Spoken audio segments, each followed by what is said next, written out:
Welcome to Solvetic, your channel to always learn technology easily. Below in the description, you will find useful links we used in this video.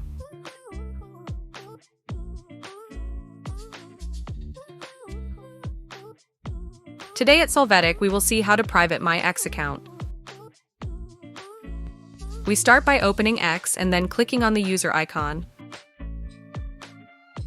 After that, we display the settings and support options to click on Settings and Privacy.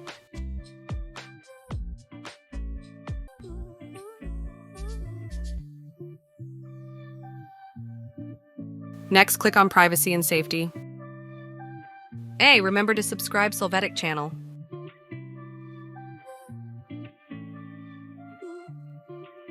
Then click on Audience and Tagging.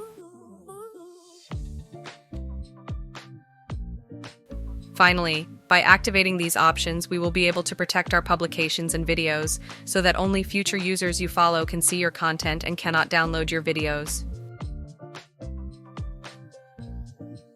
We hope it has been helpful for you. Here are links to watch more videos of your interest and subscribe to the Solvetic channel. Thank you.